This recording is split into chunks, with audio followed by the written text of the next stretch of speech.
I'm Guy Swann.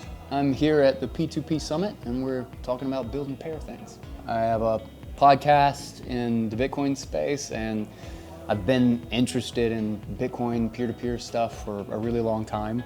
And the whole pair stack has just kind of changed how I saw what was actually possible.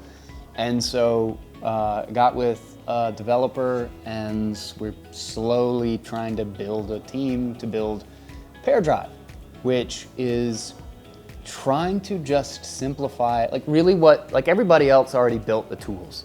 They built the protocol, they built the hard side of stuff. And we are trying to turn it into a user experience that just makes sense. That if I want a file from my phone, if I want pictures from my phone on my home desktop machine because it's got 10 times as much hard drive space, I just put it in a folder and then it's there. That's where it is. And then I can remove it from my phone. That if I want to share it with my friends, that I create a drive, I just create a folder in Peardrive that's got all the pictures that we took at the wedding or on the trip we went up to the mountains. And then I just give them a QR code for that folder, and then they all scan it. And then even better, not only do they just look at the folder and it's got all the pictures that I took, but all the pictures that they took, they can just put them in the folder and everybody can get them out of the folder. That is the fact that this is hard to do in 2025 still just blows my mind.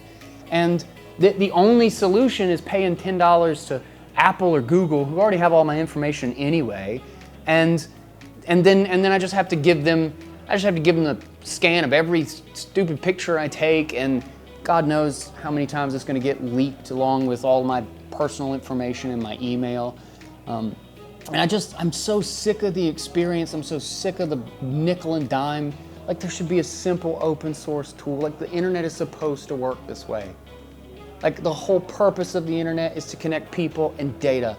How is it this hard to connect people and their files?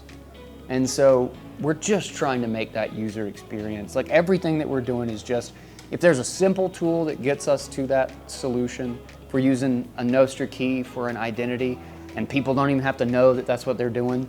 And then also lowering the barrier to helping out. If somebody has, BitTorrent worked off a volunteer network where people would just deca, just tens of terabytes worth of hard drive space, just said, all right, I'll just offer this up to the network and people can put stuff on my computer and I'll share it out.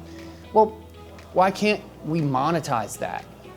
If people have IDs and we've got Bitcoin and Lightning plugged in, why can't I just go to my friend who has an extra 10 terabytes because he's a freaking nerd and he just has a crazy desktop machine? Why can't I pay him $2 worth of Bitcoin a month to have a backup of all my photos? Why do I have to pay Apple? Why do I have to pay Google and Amazon? And if we lower that barrier to entry and we use a money and protocols that nobody controls, we can just make it into an environment and it's easy to build with and it has the user experience that I think people want. I don't know. Maybe that's where it's built. So that's what we're trying to do with Peardrive, and hopefully we do it.